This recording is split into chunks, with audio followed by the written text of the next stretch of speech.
അധികാരമേൽക്കലുമൊക്കെയാണ് നാട്ടിൽ. ഇന്ത്യയിൽ ചിത്രം തെളിഞ്ഞു കഴിഞ്ഞു. ഇനി ആകാംക്ഷ ലോകത്തിലെ ഏറ്റവും ശക്തിമാനായ ഭരണാധികാരി ആരെന്ന് അറിയാനാണ്. അതെ, ആരായിരിക്കും വൈറ്റ് ഹൗസിന്റെ അടുത്ത നാഥൻ? സമരസപ്പെടാത്ത ചെറുത്തു നിൽക്കുന്ന ഗസയിലേക്കാണ് എല്ലാ കണ്ണുകളും. കടിച്ച പാമ്പിനെ കൊണ്ട് തന്നെ വിഷമിറക്കുന്ന കെനിയൻ പരീക്ഷണം.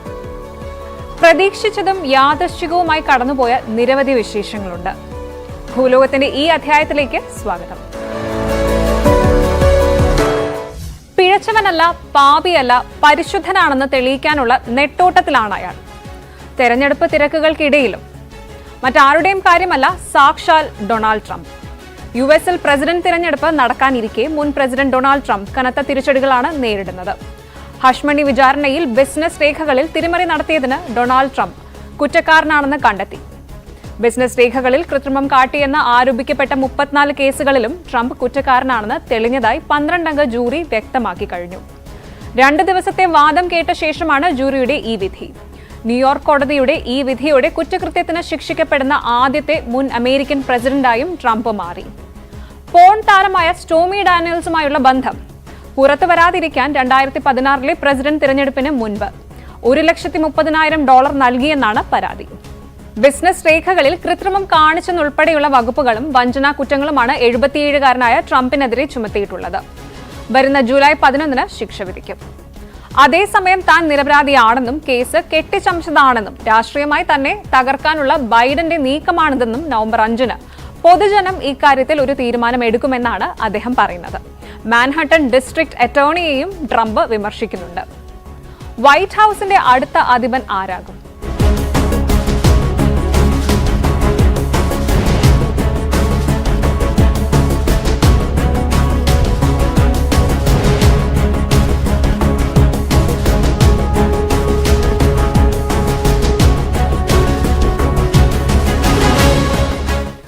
ലോകം ഉറ്റുനോക്കുന്ന തിരഞ്ഞെടുപ്പ് നവംബർ 5 അധികാര സ്വാധീന പരിധി ലോകത്തോളം വിശാലമായതുകൊണ്ട് തന്നെ അമേരിക്കൻ പ്രസിഡന്റ് തിരഞ്ഞെടുപ്പ് നാടെങ്ങും ചർച്ചകളിൽ നിറയുകയാണ്. ഡെമോക്രാറ്റിക് പാർട്ടി സ്ഥാനാർത്ഥി ജോ ബൈഡൻ, റിപ്പബ്ലിക്കൻ പാർട്ടി സ്ഥാനാർത്ഥി ഡൊണാൾഡ് ട്രംപ്. മുൻഗാമിയും പിൻഗാമിയും ഏറ്റുമുട്ടുമ്പോൾ ഓവൽ ഓഫീസ് ആർക്ക് സ്വന്തമാകും? സമീപകാല ചരിത്രത്തിലെ ഏറ്റവും കടുപ്പമേറിയ US തെരഞ്ഞെടുപ്പുകളിലൊന്നിൽ ആര് വിജയിക്കും?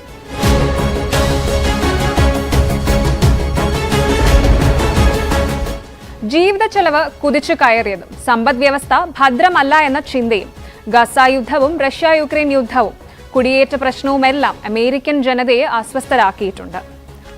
ബൈഡൻ ഭരണത്തിൽ വളർച്ചയും വികസനവും തൊഴിലവസരങ്ങളും ഉണ്ടായെന്ന് സാമ്പത്തിക അവലോകന റിപ്പോർട്ടുകളുണ്ട്. പക്ഷേ പണപ്പെരുപ്പം ഒരു വലിയ പ്രശ്നമാണ്. ഭക്ഷണത്തിനും ഇന്ധനത്തിനുമൊക്കെ വിലക്കയറ്റം. അടിസ്ഥാന സൗകര്യ വികസനം, ഉൽപാദനം, ഊർജം ഈ മേഖലകളിൽ കൂടുതൽ നിക്ഷേപമാണ് ബൈഡൻ ക്യാമ്പയിനിന്റെ നയം. തൊഴിലവസരങ്ങൾ വർദ്ധിപ്പിക്കുകയാണ് മറ്റൊരു ലക്ഷ്യം. എന്നാൽ പണപ്പെരുപ്പം അടക്കമുള്ള വിഷയങ്ങൾ ആയുധമാക്കുകയാണ് ട്രംപ്. പവലിനെ അടക്കം ലക്ഷ്യം വെച്ചാണ് ഡൊണാൾഡ് ട്രംപിന്റെ വിമർശനങ്ങൾ. കുടിയേറ്റത്തിൽ വിപരീത ധ്രുവങ്ങളിലാണ് ഇരുവരുടെയും നിലപാടുകൾ. ഇനിയൊരവസരം ലഭിച്ചാൽ അനധികൃത കുടിയേറ്റങ്ങൾക്കെതിരെ വിട്ടുവീഴ്ചയില്ലാത്ത നടപടിയെന്നാണ് ട്രംപിന്റെ വാഗ്ദാനം. US ചരിത്രത്തിലെ ഏറ്റവും വലിയ നാടുകടത്തൽ കാണുമെന്നും ട്രംപ് പറയുന്നുണ്ട്. ഗർഭചിത്രം തിരഞ്ഞെടുപ്പിൽ ചൂടുള്ള വിഷയമായി. നിർണായക സംസ്ഥാനങ്ങളിൽ 64% പറയുന്നത് എന്നും അബോർഷൻ അനുവദിക്കാൻ നിയമം വേണമെന്നാണ്. ഗർഭചിത്രം സുപ്രീം കോടതി നിരോധിച്ചതിന് ബൈഡനെ കുറ്റം പറയുകയാണ് വലിയൊരു വിഭാഗവും.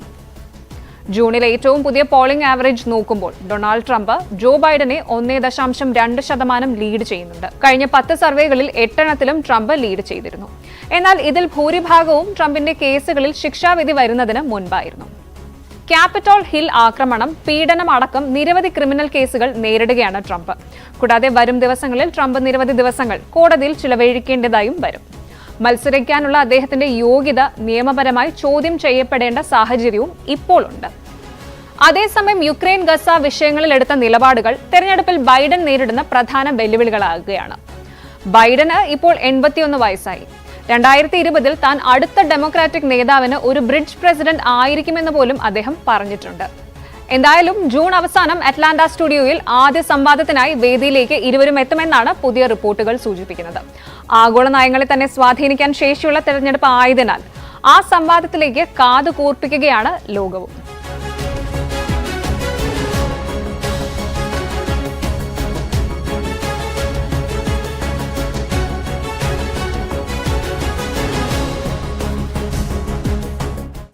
എലിയെ പേടിച്ച് ഇല്ലം ചുടുക എന്നൊക്കെ നമ്മൾ കേട്ടിട്ടുണ്ടല്ലോ. ഏതാണ്ട് സമാന അവസ്ഥയിലാണ് കെനിയ ഇപ്പോൾ. പക്ഷേ കെനിയയിൽ വില്ലൻ എലിയല്ല, വിഷപ്പാമ്പുകളാണ്. വർഷം 20,000 പേർക്കെങ്കിലും രാജ്യത്ത് പാമ്പുകടി ഏൽക്കുന്നുണ്ടെന്നാണ് കണക്ക്. ഒരു വർഷം മരിക്കുന്നത് ശരാശരി 4,000 പേർ.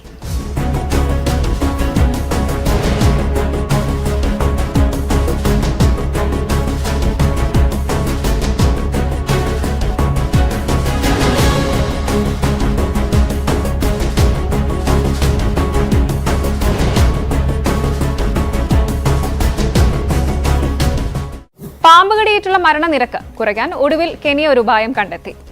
തദ്ദേശീയമായി ആന്റിവെനം നിർമ്മാണം വിപുലമാക്കുക, വിഷമേറ്റാൽ നൽകുന്ന മറുമരുന്ന്. നിലവിൽ മെക്സിക്കോ, ഇന്ത്യ അടക്കമുള്ള രാജ്യങ്ങളിൽ നിന്ന് ഇറക്കുമതി ചെയ്യുന്ന ആന്റിവെനമാണ് കെനിയയിൽ ഉപയോഗിക്കുന്നത്. നാട്ടിലെ പാമ്പുകടികൾക്ക് ഇറക്കുമതി ചെയ്യുന്ന ആന്റിവെനം വേണ്ട വിധം ഫലപ്രദമല്ലാത്തതിനാലാണ് തദ്ദേശീയമായി ആന്റിവെനം നിർമ്മിക്കാനുള്ള തീരുമാനം. തദ്ദേശീയമായി ആന്റിവെനം നിർമ്മിക്കാൻ പരമാവധി പാമ്പുകളെ പിടികൂടി വിഷഗ്രന്ഥിയിൽ നിന്ന് വിഷമെടുക്കുകയാണ് കെനിയയിലെ ഗവേഷകർ ഇപ്പോൾ. വനനശീകരണവും കാലാവസ്ഥാ വ്യതിയാനവും എല്ലാമാണ് പാമ്പുകൾ കാട് വിട്ട് നാട്ടിലെത്താനുള്ള കാരണമെന്നാണ് വിദഗ്ധരുടെ വിലയിരുത്തൽ. മനുഷ്യർ മാത്രമല്ല, കെനിയയിൽ കോഴിയും കഴുതയും കന്നുകാലികളുമൊക്കെ പാമ്പുകടിയേറ്റ് ദുരിതത്തിലാകുന്നത് പതിവാണ്. കെനിയയിൽ പാമ്പുകടി ഏൽക്കുന്നവരിൽ 50% പേരും ആശുപത്രികളിൽ ചികിത്സയ്ക്ക് എത്താറില്ല. പ്രാർത്ഥനയും മന്ത്രവാദവും ഒക്കെയാണ് പതിവ്. ഇതിനെന്ത് പ്രതിവിധി കണ്ടെത്തുമെന്നാണ് കെനിയെ കുഴയ്ക്കുന്ന അടുത്ത ചോദ്യം. വൻകടലിന്റെ ഇരമ്പങ്ങൾക്കൊപ്പം നിലയ്ക്കാത്ത വെടിയൊച്ചയും നിലവിളിയും കേട്ടു തുടങ്ങിയിട്ട് നാളുകളേറെയായി. ഇപ്പോൾ ലോകത്തിന്റെ കണ്ണുകളും അവിടേക്കാണ്. All eyes on Rafah.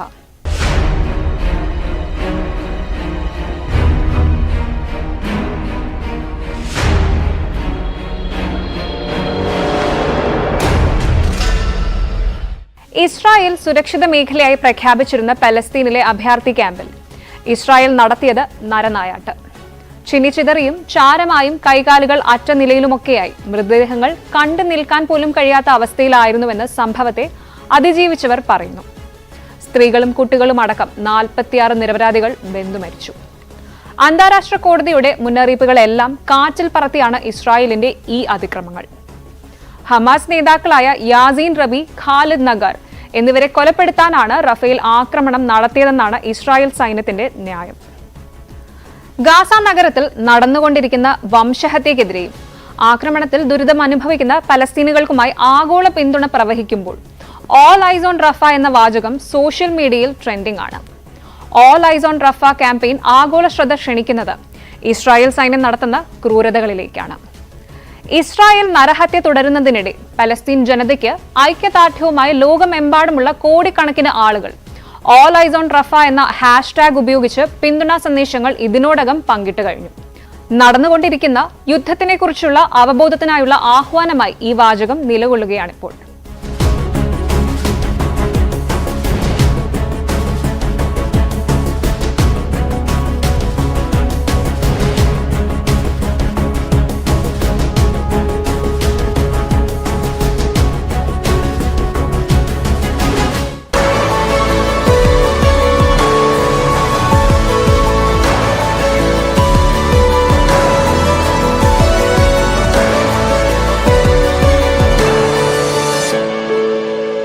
കോൺഗ്രസിലാണ്. Rahul Gandhi പ്രതിപക്ഷ നേതൃസ്ഥാനം ഏറ്റെടുക്കണം എന്ന ആവശ്യം പ്രവർത്തക സമിതി ഇപ്പോൾ ഉന്നയിച്ചിരിക്കുന്നു എന്ന വാർത്തയാണ് വരുന്നത്. അതോടൊപ്പം തന്നെ PCCകളും ഈ ആവശ്യം ഉന്നയിച്ചിരിക്കുകയാണ്. നരേന്ദ്രമോദിക്കെതിരെ പോരാടണമെങ്കിൽ പ്രതിപക്ഷ നേതൃസ്ഥാനത്ത് രാഹുൽ തന്നെ വേണം എന്നാണല്ലോ ഇവർ ആവശ്യപ്പെടുന്നത്. ഇതിൻ്റെ വിവരങ്ങൾ എന്തൊക്കെയാണ്? രാഹുൽ ആ ആവശ്യം അംഗീകരിക്കുവാനും സാധ്യത ഇപ്പോൾ എത്രത്തോളമാണ്? മഞ്ജുഷ, രാഹുലിന് മേൽ അത്തരമൊരു സമ്മർദ്ദം ശക്തമാണ്. കാരണം 99 സീറ്റ് സമീപകാലത്തെ കോൺഗ്രസിന്റെ ഏറ്റവും വലിയ പ്രകടനമാണ്. മാത്രവുമല്ല ഔദ്യോഗികമായി 10 വർഷത്തിന് ശേഷം കോൺഗ്രസിന് പ്രതിപക്ഷ നേതൃസ്ഥാനം ലഭിക്കുന്നു എന്ന പ്രത്യേകത കൂടി ഇത്തവണത്തെ തെരഞ്ഞെടുപ്പ് കഴിഞ്ഞപ്പോൾ ഉണ്ടായിരിക്കുന്നു. അപ്പോൾ ആ സ്ഥാനത്തേക്ക് വരേണ്ടത് രാഹുൽ ഗാന്ധിയാണ്. കാരണം മോദി സർക്കാരിനെതിരെ ശക്തമായ നിലപാടെടുത്ത നേതാവ് രാഹുൽ ഗാന്ധിയാണ്. അപ്പോൾ രാഹുൽ ഗാന്ധിക്ക് ഇപ്പോൾ ആ പ്രതിപക്ഷ നേതൃസ്ഥാനം ഏറ്റെടുക്കാൻ തയ്യാറാകണമെന്ന ആവശ്യം കോൺഗ്രസിൽ ശക്തമാണ്. നേതാക്കൾ പരസ്യമായ ആവശ്യം ഉന്നയിക്കുകയും ചെയ്യുന്നു. ശശി തരൂർ പറഞ്ഞത് ഈ മത്സരത്തിലെ man of the match Rahul ഗാന്ധിയാണെന്ന് പരസ്യമായി അദ്ദേഹം പറഞ്ഞിരുന്നു. മാണിക്കം ടാഗോർ സമാനമായ പരാമർശം നടത്തി. 140 കോടി വരുന്ന ഇന്ത്യക്കാരുടെ പൊതുവികാരമാണ് രാഹുൽ ഗാന്ധി അത്തരമൊരു സ്ഥാനം ഏറ്റെടുക്കണം എന്നുള്ളത് എന്ന് തെലങ്കാന മുഖ്യമന്ത്രി രേവന്ത് റെഡ്ഡിയും പറഞ്ഞിട്ടുണ്ട്. അപ്പോൾ CWC യോഗത്തിൽ ആ ഒരു ആവശ്യത്തിന് പിന്തുണ ഏറാൻ തന്നെയാണ് സാധ്യത. ഇപ്പോൾ ഏതായാലും മല്ലികാർജ്ജുൻ ഖാർഗെ അല്പം മുമ്പ് ഈ യോഗത്തെ അഭിസംബോധന ചെയ്തുകൊണ്ട് സംസാരിച്ചപ്പോൾ സ്വേച്ഛാധിപത്യ ഭരണത്തിനെതിരായ ശക്തമായ ജനവിധിയാണ് ഇന്ത്യയിലെ ജനങ്ങളുടെ ഭാഗത്തുനിന്ന് ഉണ്ടായിട്ടുള്ളതെന്ന് അദ്ദേഹം ചൂണ്ടിക്കാണിച്ചു. പ്രത്യേകിച്ച് കേന്ദ്ര സർക്കാരിൻ്റെ വിഭജന രാഷ്ട്രീയത്തിനെതിരായ വിധിയെഴുത്തായിരുന്നു ഇപ്പോൾ നടന്നതെന്ന് അദ്ദേഹം പറയുകയും ചെയ്തു. മാത്രവുമല്ല രാഹുൽ ഗാന്ധിയെക്കുറിച്ചും ചില പരാമർശങ്ങൾ അദ്ദേഹം നടത്തുകയുണ്ടായി. അതായത് ഭാരത് ജോഡോ യാത്ര പോയ മേഖലകളിൽ സീറ്റ് വർദ്ധിച്ചു, ഒപ്പം തന്നെ വോട്ട് ഷെയറും കോൺഗ്രസിന്റെ വർദ്ധിച്ചു. മണിപ്പൂരാണ് അദ്ദേഹം അതിന് ഉദാഹരണമായി ചൂണ്ടിക്കാണിച്ചത്. കാരണം ഭാരത് ജോഡോ ന്യായ് യാത്ര ആരംഭിച്ചത് മണിപ്പൂരിൽ നിന്നായിരുന്നു. ആ സീറ്റ് കഴിഞ്ഞ തവണയൊക്കെ 2 സീറ്റുകളിലും BJP വിജയിച്ചതാണെങ്കിൽ ഇത്തവണ കോൺഗ്രസിന് അവിടെ 2 സീറ്റും പിടിച്ചെടുക്കാൻ കഴിഞ്ഞതാണ് അദ്ദേഹം പ്രധാനമായും ചൂണ്ടിക്കാണിച്ചത്. ഒപ്പം ഇന്ത്യ സഖ്യത്തെയും അദ്ദേഹം പരാമർശിച്ചു. അതായത് നിലവിൽ ഒന്നിച്ചു നിന്നതാണ് ഈ വിജയത്തിന് അടിസ്ഥാനമായ കാരണം. അപ്പോൾ ഇനിയും പാർലമെന്റിനകത്തും പുറത്തും ഇന്ത്യ സഖ്യം ഒന്നിച്ചേക്കണമെന്നൊരു ആഹ്വാനം കൂടി ഇപ്പോൾ ഏതായാലും മല്ലികാർജ്ജുൻ ഖാർഗെയുടെ ഭാഗത്തുനിന്നുണ്ടായിട്ടുണ്ട്. ഏതായാലും പ്രവർത്തക സമിതി യോഗത്തിന് ശേഷം വൈകിട്ട് പാർലമെന്ററി പാർട്ടി യോഗം ചേരുന്നുണ്ട്. നാളെ വൈകിട്ട് 7:15 മൂന്നാം മോദി സർക്കാർ അധികാരമേൽക്കുന്നത്. അതിന് മുന്നോടിയായി ഇപ്പോൾ സഖ്യകക്ഷികളുമായുള്ള ചർച്ചകൾ പുരോഗമിക്കുകയാണ്. എത്ര മന്ത്രിസ്ഥാനം എന്ന കാര്യത്തിലാണ് ചർച്ചകൾ ഇപ്പോൾ അവസാന ഘട്ടത്തിൽ എത്തി നിൽക്കുന്നത്. ഏതായാലും TDP രണ്ടാമത്തെ വലിയ കക്ഷിയാണ്. NDAയിലെ 16 സീറ്റ് അവർക്കുണ്ട്. അവർ ഉന്നയിക്കുന്ന പ്രധാനപ്പെട്ട കാര്യം സംസ്ഥാനത്തിനായി ആന്ധ്രാപ്രദേശിനായി 6 മന്ത്രിമാർ വേണമെന്നൊരു ആവശ്യം അവർ മുന്നോട്ട് വയ്ക്കുന്നുണ്ട്. അതിൽ തന്നെ ആ ഒരു നിലപാടിലേക്ക് ഏതായാലും BJP ആ ആവശ്യം പൂർണ്ണമായി അംഗീകരിക്കാനുള്ള സാധ്യതയില്ല. BJP ഇപ്പോൾ മുന്നോട്ട് വയ്ക്കുന്ന പ്രധാനപ്പെട്ട കാര്യം 3 മന്ത്രിസ്ഥാനം TDPക്ക് നൽകാമെന്നാണ്. അതായത് ഒരു ക്യാബിനറ്റ് റാങ്കോട് കൂടിയുള്ള മന്ത്രിസ്ഥാനവും മറ്റ് 2 സഹമന്ത്രി സ്ഥാനവും നൽകാമെന്ന കാര്യത്തിലേക്ക് എത്തുന്നു. പക്ഷേ TDP പറയുന്ന കാര്യം 6 മന്ത്രിസ്ഥാനം എന്ന് പറയുന്നത് ജനസേന പാർട്ടിക്കും ഒപ്പം BJPയും കൂടി ഉൾപ്പെടുത്തിക്കൊണ്ട് 6 മന്ത്രിസ്ഥാനം എന്ന ആവശ്യമാണ് അവർ മുന്നോട്ട് വയ്ക്കുന്നത്. ഏതായാലും ഇക്കാര്യത്തിൽ ചർച്ചകൾ പുരോഗമിക്കുകയാണ്. പക്ഷേ TDP ഇക്കാര്യത്തിൽ വഴങ്ങുമെന്ന റിപ്പോർട്ടുകൾ കൂടി ഇപ്പോൾ ഈ ഘട്ടത്തിൽ പുറത്തു വരുന്നു. അതായത് JDUവിനും TDPക്കും പ്രത്യേക സാമ്പത്തിക പാക്കേജ്, സംസ്ഥാനത്തിന് പ്രത്യേക പാക്കേജ് അനുവദിക്കാനുള്ള തീരുമാനം, അങ്ങനെ പാക്കേജ് നൽകിക്കൊണ്ട് ഈ മന്ത്രിസ്ഥാനം 3 വീതം നൽകിക്കൊണ്ടൊരു അനുനയത്തിലേക്ക് എത്തുക എന്ന നീക്കമാണ് ഇപ്പോൾ BJP ഏതായാലും നടത്തുന്നത്. ഒപ്പം സ്പീക്കർ സ്ഥാനത്തിന്റെ കാര്യത്തിൽ അന്തിമ തീരുമാനമായില്ലെങ്കിൽ പോലും ഡെപ്യൂട്ടി സ്പീക്കർ സ്ഥാനം നൽകിക്കൊണ്ട്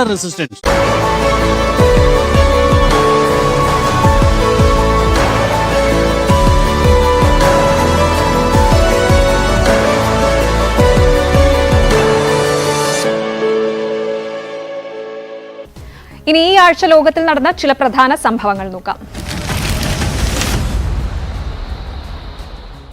ഗാസ വെടിനിർത്തലിനെ കുറിച്ചുള്ള പുതിയ ഇസ്രായേൽ പ്രപ്പോസൽ അംഗീകരിക്കാൻ ഹമാസിനോട് US പ്രസിഡന്റ് ജോ ബൈഡൻ ആഹ്വാനം ചെയ്തു. ഗസയിലെ ജനവാസ മേഖലകളിൽ നിന്ന് ഇസ്രായേൽ പ്രതിരോധ സേന പിൻവാങ്ങുന്ന 6 ആഴ്ചത്തെ വെടിനിർത്തലോടെയാണ് 3 ഭാഗമായുള്ള പ്രപ്പോസൽ ആരംഭിക്കുന്നത്.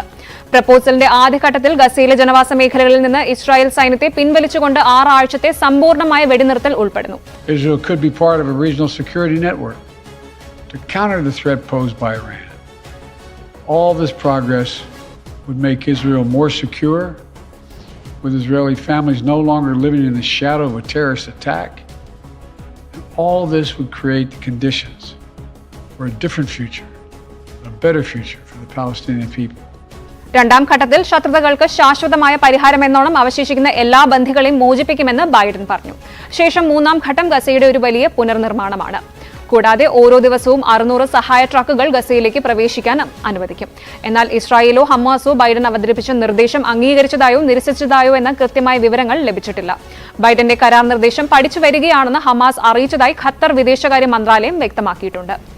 ഒക്ടോബർ 7 മുതൽ ഗസയ്ക്കെതിരായ ഇസ്രായേൽ യുദ്ധത്തിൽ 36,586 പേർ കൊല്ലപ്പെടുകയും 83,074 പേർക്ക് പരിക്കേൽക്കുകയും ചെയ്തിട്ടുണ്ട് എന്നാണ് ഒടുവിലത്തെ കണക്കുകൾ.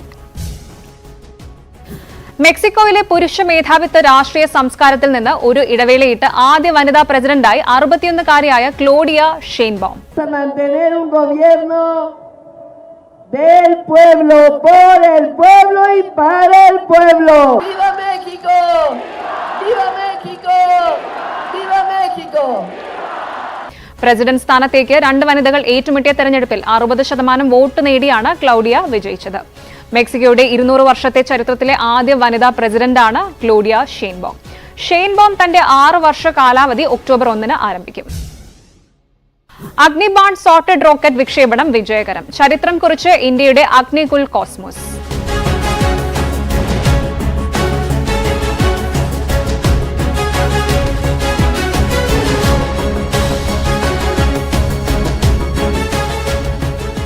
ഇന്ത്യൻ സ്വകാര്യ ബഹിരാകാശ കമ്പനിയായ അഗ്നികുൽ കോസ്മോസ് പൂർണ്ണമായും തദ്ദേശീയമായി വികസിപ്പിച്ച Agnibaan sub orbital tech demonstrator rocket വിജയകരമായി പരീക്ഷിച്ചു. സെമി ക്രയോജനിക് എഞ്ചിൻ ഉപയോഗിച്ചുള്ള ഇന്ത്യയുടെ ആദ്യ പരീക്ഷണമാണിത്. ലോകത്തിലെ ആദ്യത്തെ single piece 3D printed semi cryogenic rocket എഞ്ചിനായ അഗ്നി ലൈറ്റ് എഞ്ചിന്റെ പരീക്ഷണമാണ് ദൌത്യത്തിന്റെ ലക്ഷ്യം. വാതക രൂപത്തിലും ദ്രവരൂപത്തിലുമുള്ള ഇന്ധനങ്ങളുടെ മിശ്രിതം, അതായത് സബ് കൂൾ ലിക്വിഡ് ഓക്സിജൻ അടിസ്ഥാനമാക്കിയുള്ള സെമി ക്രയോജനിക് പ്രൊപ്പൽഷൻ സംവിധാനമാണ് റോക്കറ്റിലുള്ളത്. നാസയുടെ ബോയിംഗ് സ്റ്റാർലൈനർ പേടകത്തിന്റെ വിക്ഷേപണം വിജയം.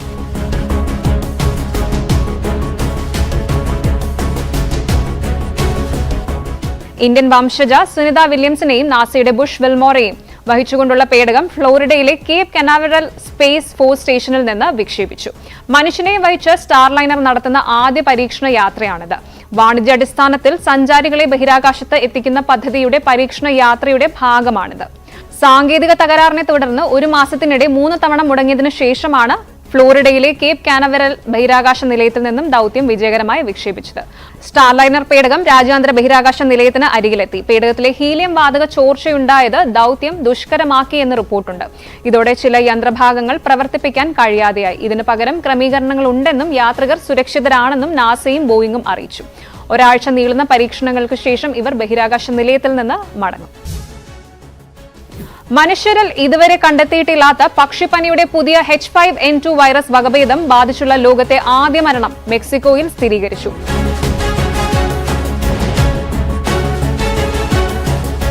മെക്സിക്കൻ സ്വദേശിയായ 59-കാരനാണ് മരിച്ചത്. ഏപ്രിൽ 24-നായിരുന്നു മരണം. ലോകത്ത് ആദ്യമായി H5N2 പകർച്ച സ്ഥിരീകരിച്ച മനുഷ്യനുമാണ് ഇദ്ദേഹം. വൈറസ് ബാധയുടെ ഉറവിടം വ്യക്തമല്ലെന്ന് ലോകാരോഗ്യ സംഘടന അറിയിച്ചു.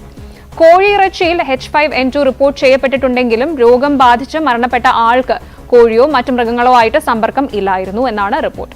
മെക്സിക്കോ സിറ്റിയിലെ ആശുപത്രിയിൽ ചികിത്സയിലിരിക്കെയായിരുന്നു മരണം. എണ്ണ കായ്ക്കുന്ന റോസാപ്പൂക്കളുടെ ഗന്ധമാണ് ഇപ്പോൾ ബൾഗേറിയയ്ക്ക്. ഇവിടെ റോസാപ്പൂ പാടങ്ങളിൽ ഇപ്പോൾ കൊയ്ത്തുകാലമാണ്. ബൾഗേറിയയുടെ ഈ ഉത്സവം ഒന്ന് കാണാം.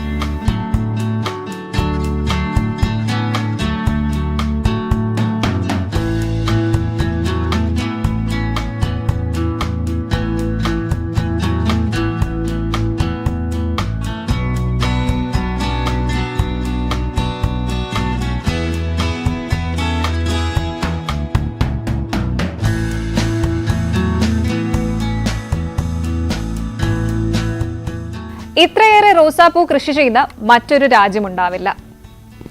കോസ്മെറ്റിക്സിൽ ബ്ലൂ ചിപ്പായ റോസ് ഓയിൽ. ലോകത്ത് റോസ് ഓയിൽ ഉൽപാദനത്തിന്റെ 70% മുതൽ 85% വരെയും ബൾഗേറിയയിലെ ഈ റോസ് വാലിയിൽ നിന്നാണ്. ഇക്കൊല്ലം കൊയ്ത്ത് 100 മേനി ആയതുകൊണ്ട് തന്നെ കർഷകർ വിളവെടുപ്പ് ആഘോഷമാക്കി.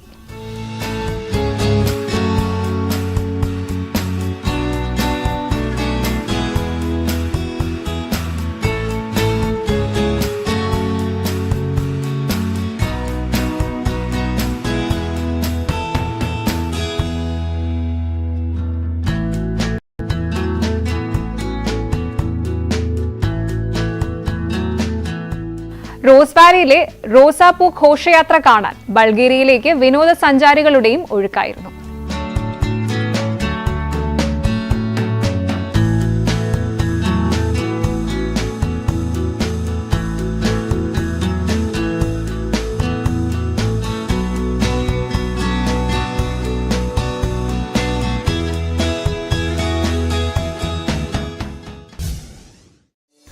ലോകത്തിലെ ഓരോ രാജ്യങ്ങളും റോസാപ്പൂക്കളിലെ ഇതളുകൾ പോലെ കാണാം. ഒരിതളിൽ നിന്ന് മറ്റൊന്നിലേക്ക് കടന്നു ചെല്ലാം, തൊട്ടടുത്തെത്തുന്ന അനുഭവത്തോടെ. അന്യമല്ലെന്ന് തോന്നുന്നതൊക്കെ ആസ്വദിക്കാം. അവരുടെ മുള്ള അനുഭവങ്ങളെ ചേർത്ത് പിടിക്കാം മറ്റൊരധ്യായത്തിൽ. നമസ്കാരം.